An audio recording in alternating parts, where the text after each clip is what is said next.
Hi, everybody. Hi, everybody. I'm Jeff Mayers from WisPolitics.com. Thanks for coming to the December edition of the WisPolitics.com luncheon. It's the annual gift exchange, so just bring all the gifts up here. You did bring gifts, right? Oh my. Okay. So some future events here. I think our guests will be want to know that on January 30th, candidate Kevin Nicholson will be here. So, well, you should know that on January 30th. I'm sure I'll get an email from you about that. Okay. All right, I want to thank our sponsors for this series of events. Couldn't do it without them. First of all, Hush Blackwell, under a different name, was our original sponsor, one of our original sponsors for this luncheon, and Mike Rogowski. Here's to you. Thanks very much. Also, AmFam Insurance, and want to thank Rick Featherston. Rick, say hello. Yeah? So, and Lee, thanks very much. XL Energy, Walmart, ARP Wisconsin, all the way there in the back. Hi, everybody. And Wisconsin Hospital Association. I think Eric is in the room somewhere. Is he? Yep. Eric. So thanks, everybody, and happy holidays. And so I want to introduce our special guest today, Leah Vukmir, candidate for U.S. Senate. Welcome, Leah. Thank you, Jeff. Thank you all for being here. So let's go right to the news of the week, the tax bill. So if you were in the Senate right now and it came before you, would you vote for the conference report? Absolutely. I am very excited about what's been done. I think people will argue back and forth, could we have done more? Certainly. People know my record here in Wisconsin. I always push for as much as I can get. But I'm very happy with what is in the package. In particular, I like the fact that we've lowered the rates across the board. And I'm very excited about the deduction, doubling that for families, for middle-income families. I think this is going to be a huge help to them. Obviously, lowering the corporate tax rate is going to be something that's going to make America more competitive, and I think that is ultimately one of the promises that the President made early on. And I think doubling the exclusion from the death tax is going to be very helpful to Wisconsin farmers, and that's something that, as I've been traveling around the state, I've been hearing an awful lot from the farming families, and so I like that as well. Okay, so is it good for everybody in Wisconsin, or just good for certain people in Wisconsin? Or do you think it's good for everybody in Wisconsin? I think it's good for everybody. The extent to which this is going to spur economic growth is going to have a ripple effect across every sector. And we've already done so many amazing things here in Wisconsin, and this is only going to add to that. So what about the state and local, limiting the state and local tax deduction? I supported that. There's been some, I guess, worries in the home building industry or the real estate industry that could hurt that. Well, I did support it, and I think that it was necessary. And, when you look at some of the higher states where there's higher taxes, and there was the concern, well, look what we're doing here, and are we then, helping out in those states, and shouldn't we be being focused on how this can help all Americans? And ultimately, that's why I supported it. So how would you characterize this? Is this like a major landmark tax reform, or is it mostly just a tax cut bill? No, I think it's major. When you listen to some of the economists who formerly worked with Ronald Reagan, for example, Art Laffer, and you hear what he has to say about how transformative he thinks this will be, that gives me a lot of hope. And I think that we'll have an opportunity to see fairly quickly what the results are, and I'm confident that it is going to have a significant effect across all sectors. Will it pay for itself?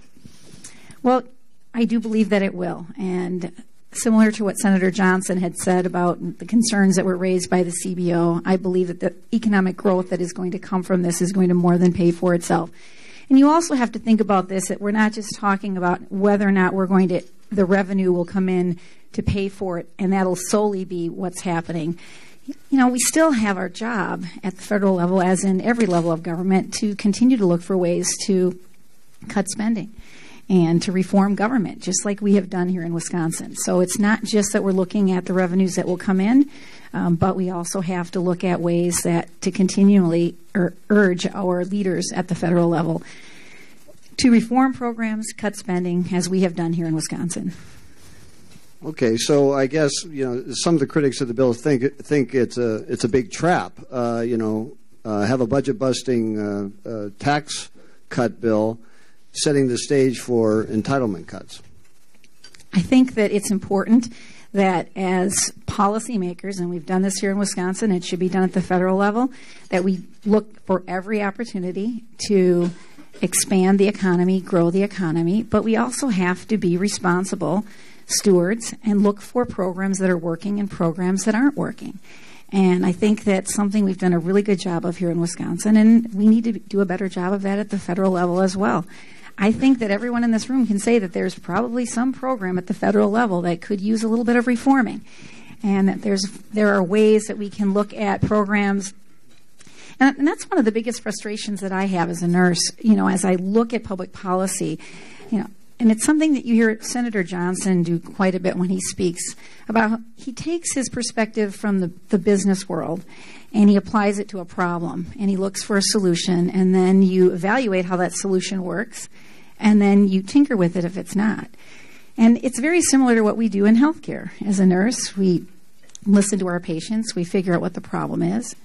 Once we know what that problem is and we diagnose a problem, then we come up with a treatment, we evaluate, and then we go back and fix it if it's not working. And that's something that in a lot of capitals around the country doesn't happen. It doesn't always happen at the Capitol in Washington, D.C.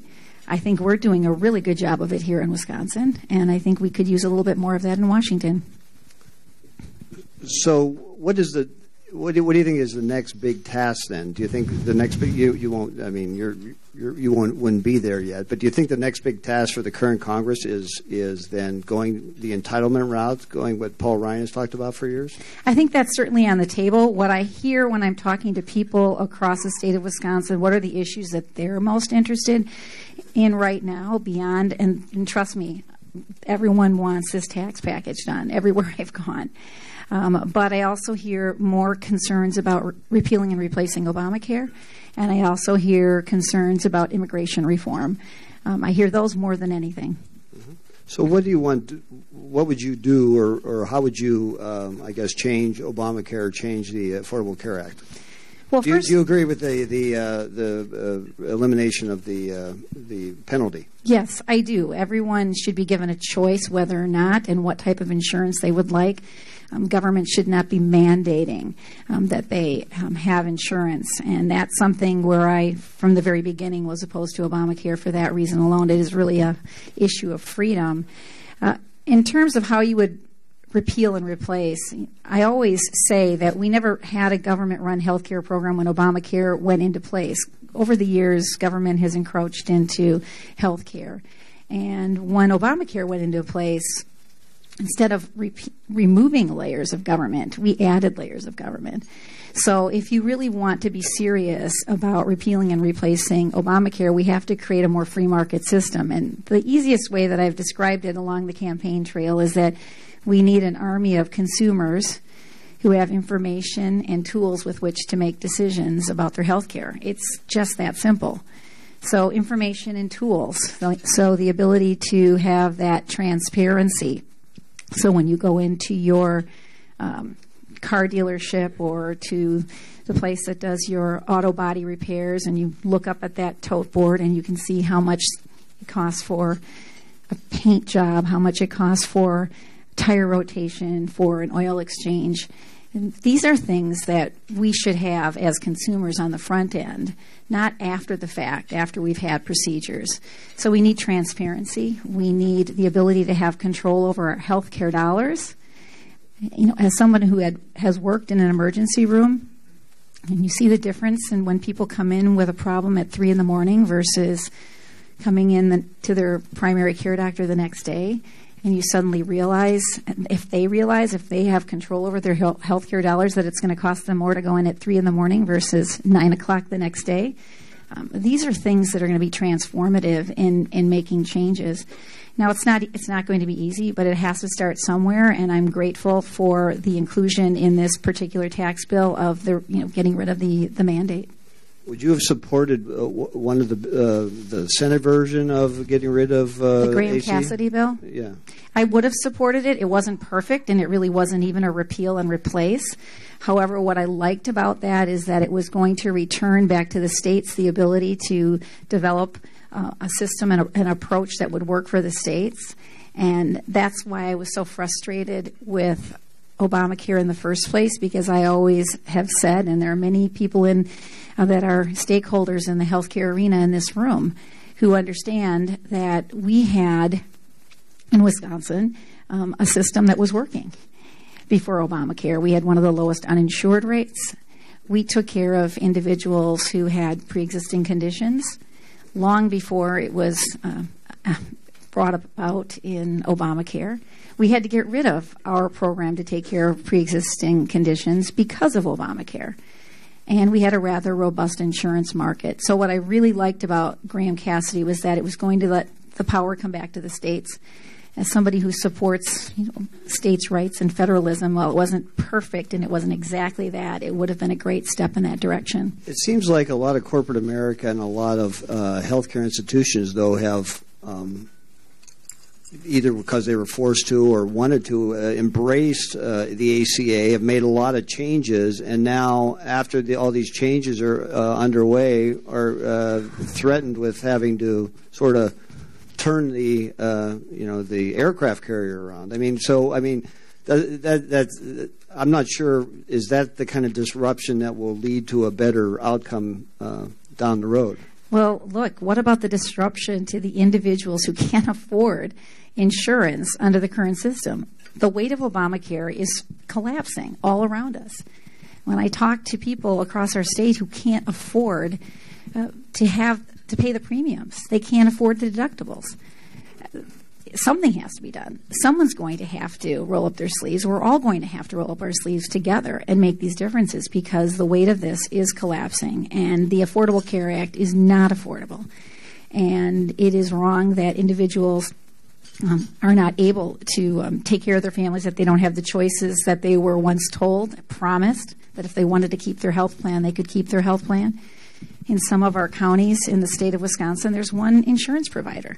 That's not choice. That's not competition. That doesn't lower the cost of health care.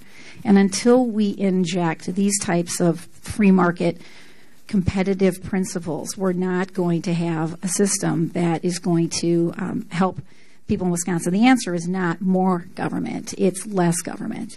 And, contrary to the calls for Medicare for All by Tammy Baldwin, who, let's keep in mind, let's keep the eye on the ball here. This is why I'm running. Tammy Baldwin supports Medicare for All. It's absurd. We can't afford it. People will not get the care and the quality. And I think we have an amazing system of health care in this state. We have great doctors. We have great hospitals. I have been blessed and privileged to serve and work in some of the finest teaching institutions across our state. And when I speak to colleagues in other states, they know about our track record here in Wisconsin. And I'd like to be able to carry on with that. As a nurse in particular, I gave quality care to my patients. I would hate to be in a system that would force me to not deliver the highest level of care that I was trained to give. Okay, let me try to cover some other territory here before we go to audience questions. So, you've been in the news lately for another reason, as the result of a discovery from a State Department of Justice report on a leak of John Doe documents to the Guardian newspaper. So I don't know how many emails. A lot of emails, private emails, were captured by 150 between my daughter and me, to be precise. Okay. So that angered you? Oh, just a little bit. Okay. So what is the outcome, though? What should happen? Look, no parent should have to call their adult daughter and say, honey, our private emails, I'm not talking about emails on a state account, I'm talking about private emails, were not only downloaded to a hard drive that can't be found at this point, but that they were put into a file labeled opposition research. And I called my daughter, and within 15 to 20 minutes of my finding out about this, she was getting text messages. She lives in New York City. And thankfully, I got to her before she started hearing about it from her friends. But it wasn't just 150 of my personal emails between my daughter and me. 500,000 emails of some 30 individuals who work in the building, elected officials, staff members. Personal emails from 2009 to 2011, all of them downloaded. It's unconscionable. It's corrupt. It's wrong. And I truly believe that the individuals that were involved, and again, I'm grateful that we have the start here with the Attorney General's report. And on a personal level, I'm looking at what options I can do legally. As a legislature, we're also looking into what can be done. I think everyone in this room knows about the Speaker and the Majority Leader's call for 2 individuals to resign. So I'm not going to leave any stone left unturned until we find out more information about this. Government should not be overreaching into our lives in this manner. So whom do you blame for this? Well, I think that there are quite a few individuals that are to blame. I mean, the entire John Doe investigation was completely out of control. It was a witch hunt. Even after they were told to shut things down, things continued. These are egregious acts that infringe upon individuals' personal liberties and freedoms. To have somebody walk into your home at 3 in the morning, pre-dawn raids in front of your children. This isn't America. This isn't the America that I was brought up in, or the America that I believe was envisioned by our founding fathers. So there are quite a few. Obviously, the Government Accountability Board. Kevin Kennedy had a ultimate power here. And this is the reason why we dismantled the GAB. It was my piece of legislation. And I think that we'll continue to look at all of our options. Okay, so when you say that, are you talking about a civil suit of some sort? I'm just looking at all my options at this point. Should the 2 the executive directors at the ethics and election commissions resign? I would hope that they would, and we've asked them to. Okay, so you agree with that? Yes. Okay. Do you think that the people named in the DOJ report should, who were recommended to have contempt charges, do you think that that should happen? Yes. Okay. Is that enough? No. Okay. So you have to understand where I'm coming from. Imagine any one of you in this room. Jeff, imagine if you knew that government was coming in and reading all of your emails. I mean, it's wrong. How can I sit back and think that a slap on the wrist is enough? I'm asking, I'm just asking, what do you think should be so if contempt charges are enough, what should actually happen? Well, I believe that, ultimately we need to further investigate. I will look at what my legal options, and I can't really talk about all those details right now, but, I would like to see that, people definitely lose their jobs over this. But if indeed there were things that were done illegally, I believe that some of the things that happened, people should go to jail for this. Okay, let me ask you a little more global question. Should prosecutors in general have the right to pursue corruption if they think that there is corruption? And how should they go about it? If this were done wrong, how should they go about it? Well, sure. This goes back to the original John Doe laws, okay? And what was the original intent for the John Doe laws? And did the prosecutors abuse the law and go beyond? And that's why we reformed the John Doe laws. So it's not that I'm saying we don't.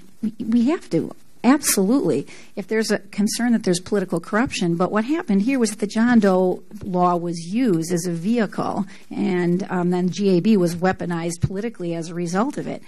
But I think that's why we reined in the John Doe law, that it was allowed for too much latitude for something like this to happen. But there still has to be an avenue, of course, if there is a concern for political corruption. But that was, ruled out. They were told by the Supreme Court to stop, and yet actions continued. Okay, but there is a place for the prosecutorial role here. It's just that they, in your opinion, they overstepped their bounds. Correct. Okay, so let's move on to the campaign. Now, you're in a campaign. Did you know that? I think that might be why I'm sitting here, because you've never asked me to be up here before, Jeff. Well, I promise you that you can have many more appearances in your future if you win. All right, then. I'll be seeing you soon. All right. So, how would you describe the tone of the primary campaign so far? You mentioned your possible general election opponent, but there seems to be some heat in the primary campaign. I believe that I am staying above the fray, personally. I respect my primary opponent's service to our country. Many of you in this room know that I'm a military mom. I have a son who's a first lieutenant in the United States Army, and I feel very strongly, and I understand that commitment and passion that people who wear the uniform of our country have. So I respect him for that. Beyond that, Kevin is going to have to explain to the very discerning voters in Wisconsin the difference between him and me. I have a proven track record as a consistent conservative. I have delivered on the promises, and I think people want somebody who's going to deliver on the promises of our agenda, not just somebody who says he's going to deliver. I have the track record to show that I've done it, and it's just that simple. Okay, and his track record shows what? Well, Kevin's track record, and he clearly admits it, he is a former national chair of the College Democrats. And he has to explain when that conversion was made and where he stands on our conservative principles. Anyone can say anything. I've actually done it. That's the difference. Does that disqualify if you switch parties? No, not at all. Okay. Ronald Reagan was prior to being a conservative, was a Democrat. But Ronald Reagan gave us 20 years in the conservative movement, and he showed what his beliefs, what his commitment to the party was, and he showed it through actions. And I think that's the thing, when you look at Wisconsin voters, we've been through an awful lot of elections in this state, whether we like it or not, but it's created a sense of people really doing their homework and being very discerning about who they want to represent them. And I feel very strongly that given a choice between somebody with a proven, consistent track record, they're going to err on that side. So you bring up Ronald Reagan, and I think a lot of Republicans remember Ronald Reagan's 11th commandment, right? Thou shalt not tear down a fellow Republican.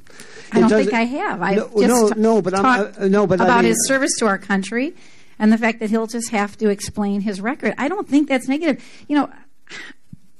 I wasn't going to talk about you. I was going to talk about the other. About you were called a rhino, I think. Okay. And then there's a recent letter from somebody from Club for Growth, which attacks your tax record.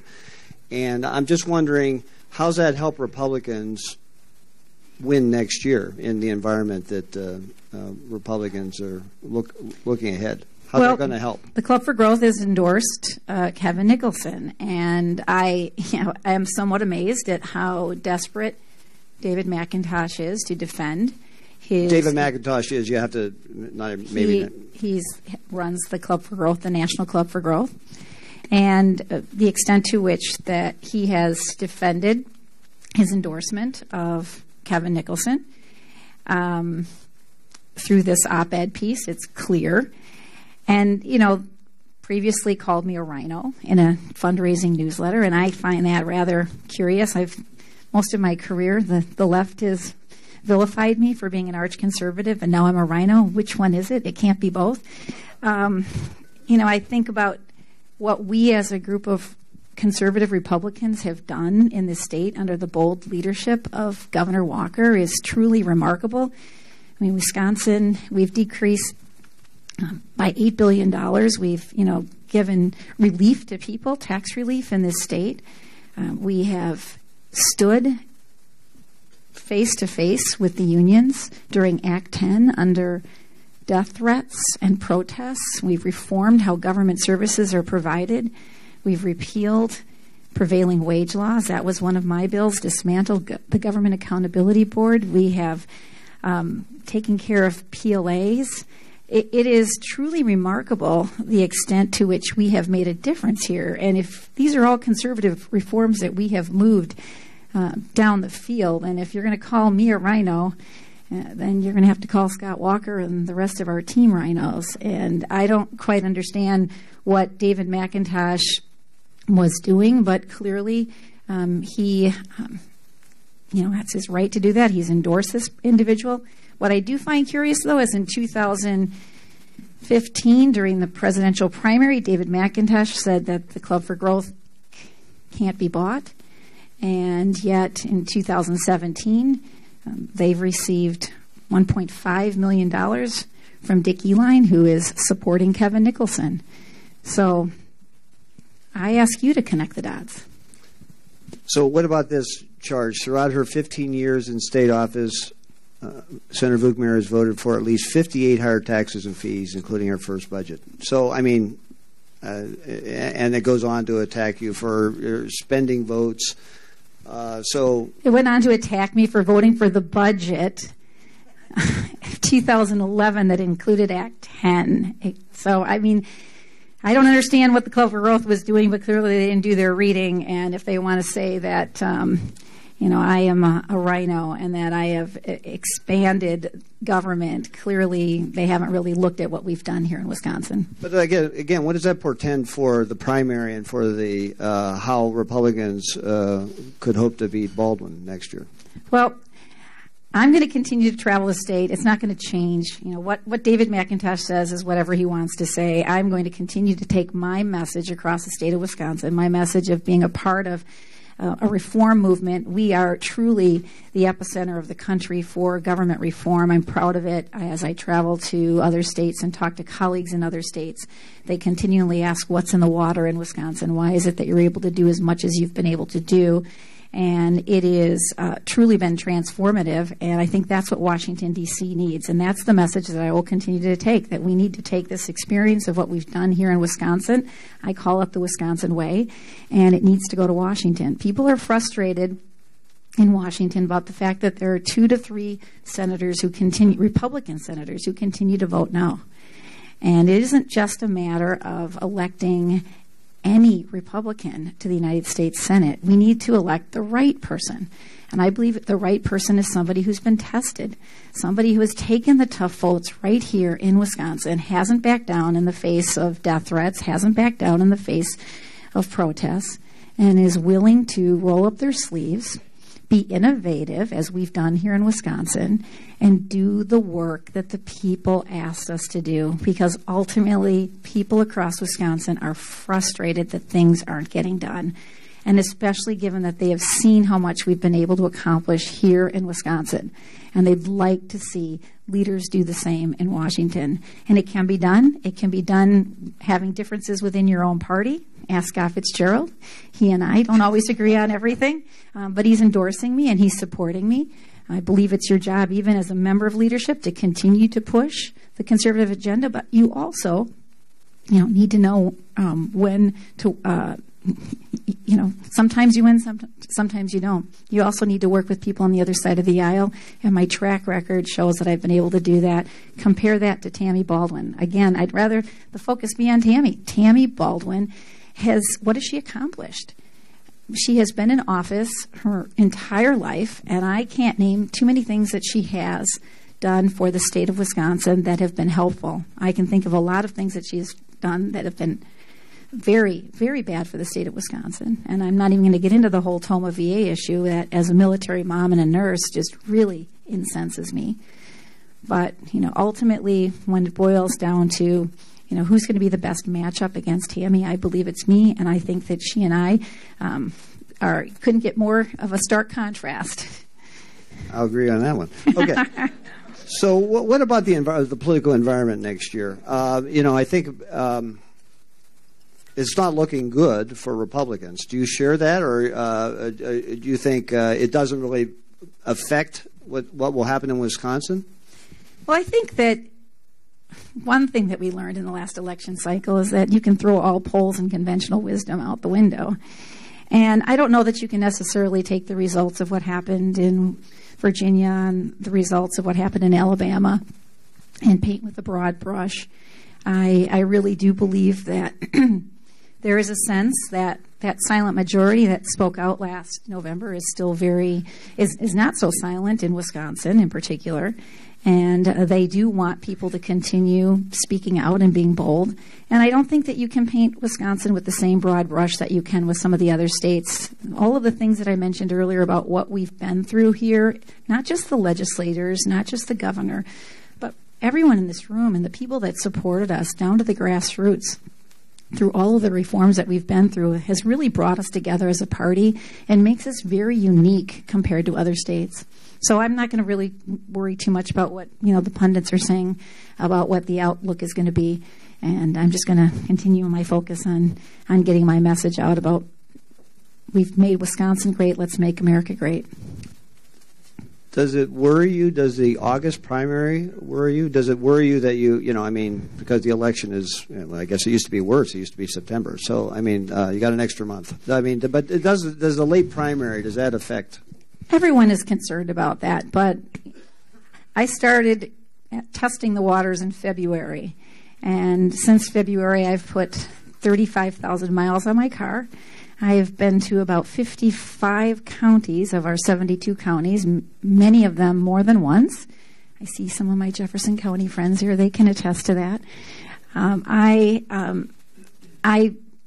going to just keep focused on reaching out to as many people in the state of Wisconsin and not worry about timelines and just executing our campaign plan, and that is, meeting people and talking about the great things that we've done here in Wisconsin and why we need to replicate that in Washington. Okay, so let's open it up for questions from the audience, and raise your hands, and I'll call on you. And so, Camille, you're wearing your holiday outfit here, so you should stand up and show everybody and ask a good question. Thank you.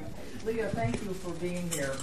I wrote you a check last week because Hey, wait a minute, this isn't a fundraiser now. because I liked the material that you sent in the mail, so I was really eager to hear you. After hearing you, I'm going to go home and write another check. Thank you. Okay, well, that's a heck of a question, Camille. Any more like that? All right, Harry, you have Camille's question now? Okay, go ahead. All right, try to keep up with that. It's hard to do it, but getting back to healthcare, which is where Jeff started out, you didn't like the mandate to buy health insurance. Would you also then remove from the insurance companies the requirement that they cover pre-existing conditions? Well, I think we had a program in Wisconsin that worked, the health insurance risk sharing pool, and I'm more in favor of making sure that there is something like that. If we as a state can decide what we would do, I would like to be able to bring that back. It was kind of a shame that we had to get rid of that program and dismantled it. If there was a vote in Washington on that aspect of the Affordable Care Act, I think we've made a commitment here in Wisconsin to take care of people with pre-existing conditions, and I think that's something that has to continue. In what shape or form, I'm not certain how it would be. Go ahead. You talked a lot about the primary under the general. Do you think there's an advantage with it being a woman running against him? Is there an advantage being that it's a woman running against Tammy is the question. I get asked this question a lot, and I'll let the people decide about that. I always find it curious that as a female legislator, I'm often asked, what's it like to be a female legislator? And I ask my male colleagues, counterparts, if they ever get asked what's it like to be a male legislator. And they invariably say no.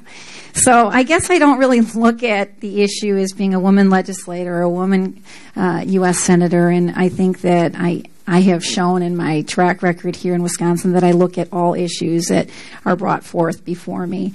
Some people do have that perception that it may take that card off the table, but I've never been one to look at being a female legislator as being different. I think the minute you do that, then you're admitting that there's this glass ceiling, and then once you admit that there's a glass ceiling, then you're claiming victimhood. And anyone who knows me, I'm a feisty Greek girl who grew up in a big fat Greek family, and I couldn't play victim or I wouldn't get to eat.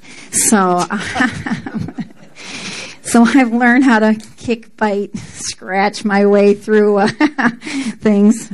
Obviously, I'm just not literally, okay, who's out there now in the media is going to take that literally and say I'm just want to hurt people. I've figuratively learned to be a fighter, and so that's kind of why, for me, it's not an issue. First, I want to say I honor your service as a nurse and honor your service for many years in state government. My recollection of history, though, is that in the 1980s, when Ronald Reagan was president, that he left office with a much larger deficit than when he started.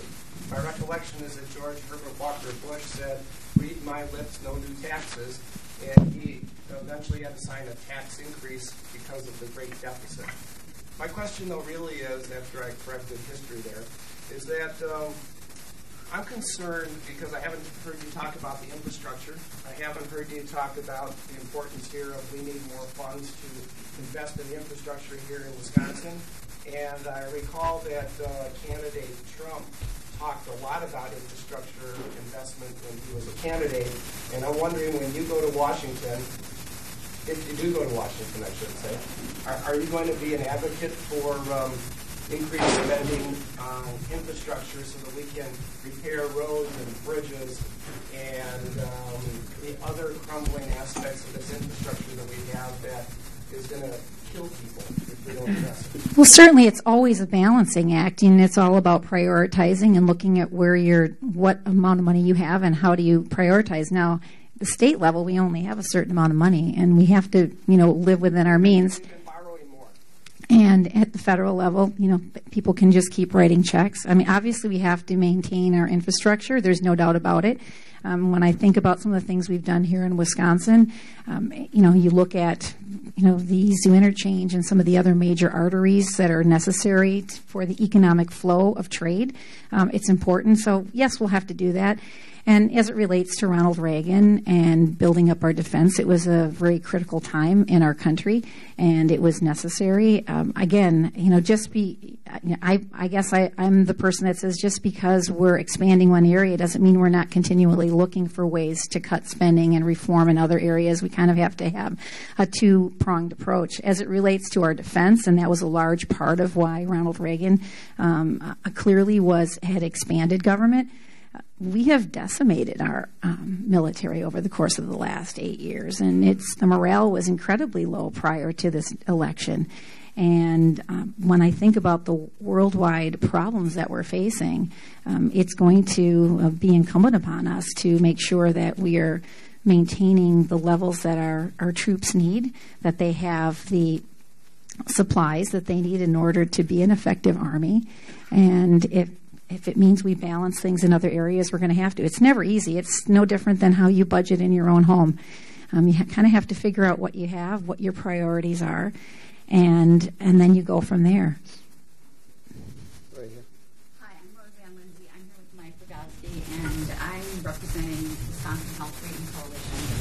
And I'm also the president of the national group. And I love what you said about protecting our freedom against mandates, protecting our rights from government from infringing upon our rights. It's so important. I love what you wrote, or how you reported in the paper regarding your own investigation about infringement on our constitutional rights. And I love, the word constitution is rarely used, I think, by legislators. And I think that is a good word to use because it stands out.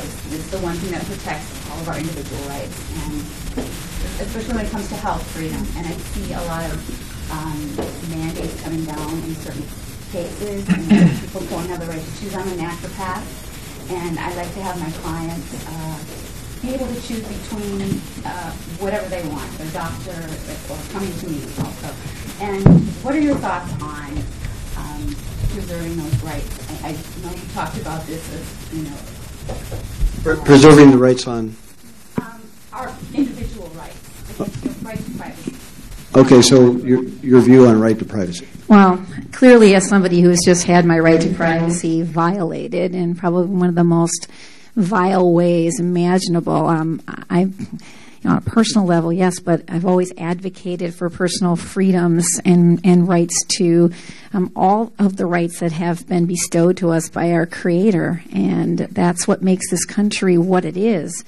And I have always believed that the Constitution is not a quaint document that changes. I remember somebody saying that to me once when I was knocking on doors and talk about nails on the chalkboard. You know, it is really the document that, you know, guides us as a country. And while this experiment hasn't been completely perfect, we have had a document that has guided how this government should run, and it's incumbent upon us as lawmakers to uphold that Constitution.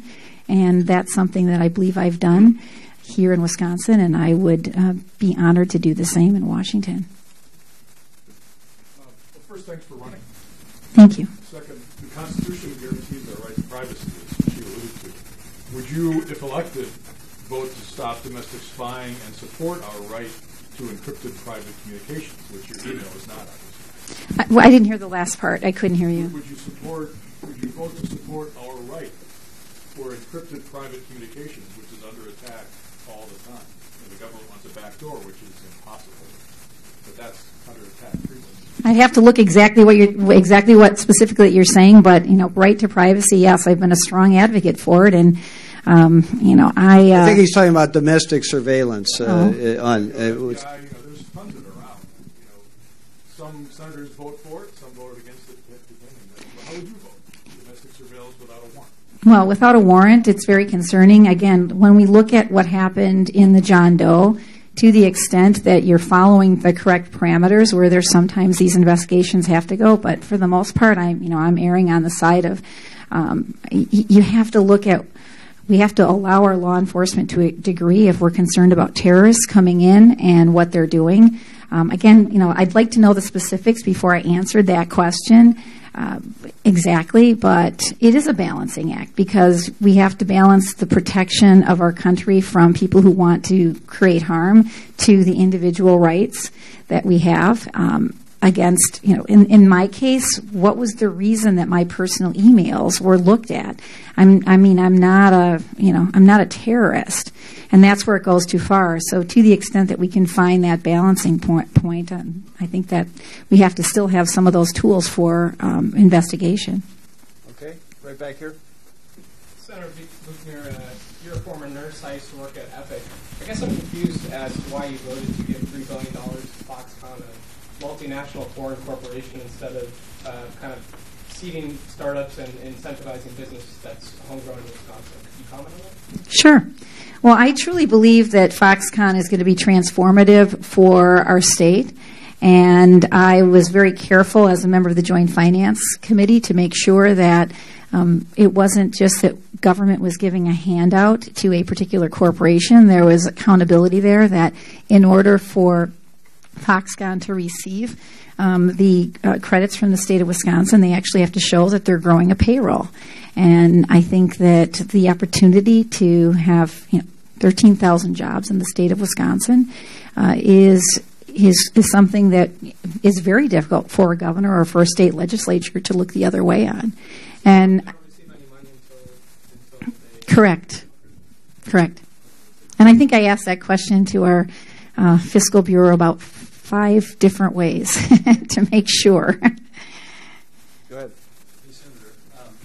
Oh, that's Eric. I can't see you. Sorry. There's a halo. There's a halo around you. It's a rare moment. First of all, thank you for your comments about Wisconsin hospitals and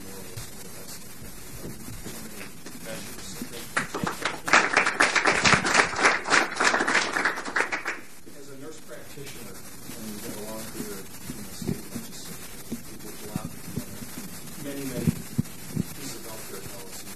workforce, to quality improvement, to reimbursement, to just about everything under the sun. We've got a lot of things done here in Madison. So two questions for you. What will you point to that we've accomplished, here in Madison, that you think you can take to Washington as a model and translate it to Washington? So we really need some sort of progress on that here. Because right now, sort of piecemeal dismantling of Obamacare, I don't think is the right way to go. We have to have something that's fixed. But the second question is, lots of times Wisconsin is sort of, we're an outlier in a good way, as you pointed out. Yet, Washington often legislates the lowest common denominator, especially when it comes to things like this. So, what will you take to Washington, should you become a young senator, that you've done here and learned here in Wisconsin? And how will you crack that sort of nut of getting things done from a Wisconsin perspective? So what will I take from my perspective here as a Wisconsin lawmaker to Washington? I don't know if everybody heard that question. Well, there's quite a bit. We have a track record of getting an awful lot done, and I think first and foremost, it's just constantly questioning if this is the way things need to operate or if there's a better way of doing things. Is there a better way of providing services? Is there a better way that we can, provide services without costing as much? In general, it's just how to reform government at every level. And when I think about what we've done here in Wisconsin, not just Act 10, which was transformative, but also looking at deregulating things and going through the red tape and the bureaucracies that we've had, agency by agency. And I think it requires just the willingness to say, do we have to continue to operate the way we've been operating, or is there a better way? And I think it takes people who are willing to think outside the box, people who have had to be problem solvers in the private sector. And, I've continued to work as a nurse up until the campaign starting. So I haven't been able to these last few months. I don't know why.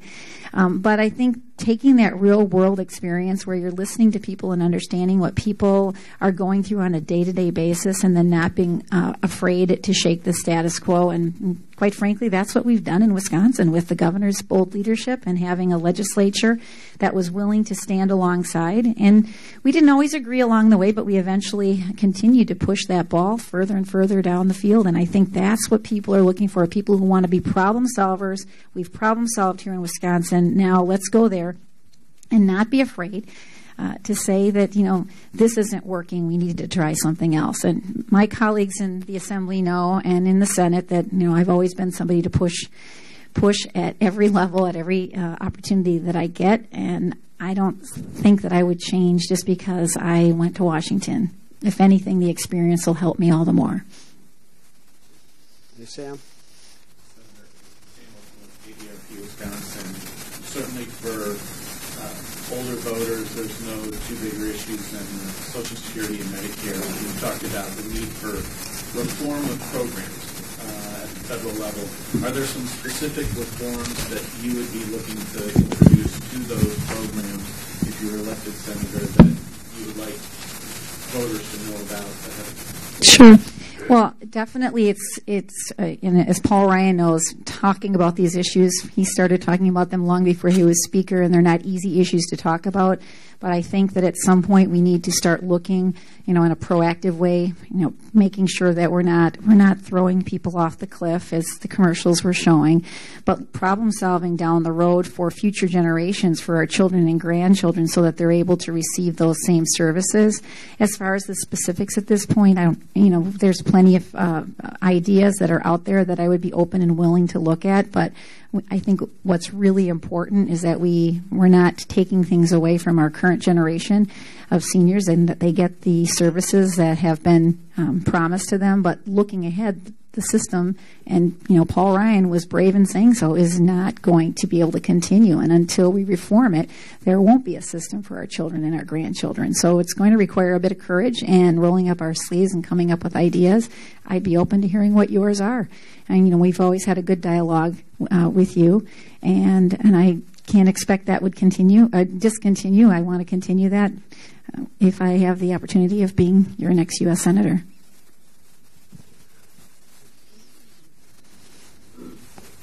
Okay, here you go. Got the last question.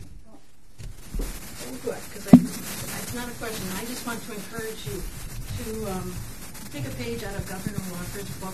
When the Capitol was being attacked, I remember sitting and watching, looking at this young man, older, and no matter what came at him, all the time that he was on the camera, he never flinched. He kept looking straight in the camera. He didn't get caught up in what they were asking him or commenting. He stayed on message. He stayed on message. He stayed on message. I was so proud of him. I get emotional just thinking about it. And I see you the same way. Just stay on message. You've been very consistent. Just keep on doing what you're doing. And kind of involved. You can't hold the candle to it. Well, thank you very much. So how are you going to comment on that? I will say thank you for those kind words, and I will tell you that is one of the reasons why I think that the experiences that I've had here and what all of the legislators went through, and many of you in this room, I see staff members in this room as well, really did steel our resolve. And when you are trying to do a press conference outside and people are throwing things at you, and you suddenly learn that you can't do a press conference with the national media, so you have to go into a condo across the street and be up on the 10th floor on a balcony, freezing outside to do an interview because people won't let you speak freely, even though all the while we were allowing the free speech rights of those protesters to continue, but I couldn't get my message out. You kind of learn a little bit about not flinching, and you learn a little bit about having strength and resolve, and the governor was a great role model for us, and we certainly, as a team, it brought us together. So thank you. There will be a meeting of Leah's fan club in the next room after this event. So thank you all for coming. But anyway, thanks for our sponsors, Walmart, ARP Wisconsin, Wisconsin Hospital Association, Hush Blackwell, American Family Insurance, Xcel Energy, and remember January 30th, what's his name will be here. And no, I meant candidate Kevin Nicholson will be here to respond. Thank you, Jeff. And thank you very much, Leah. Merry Christmas, everyone. And happy Hanukkah.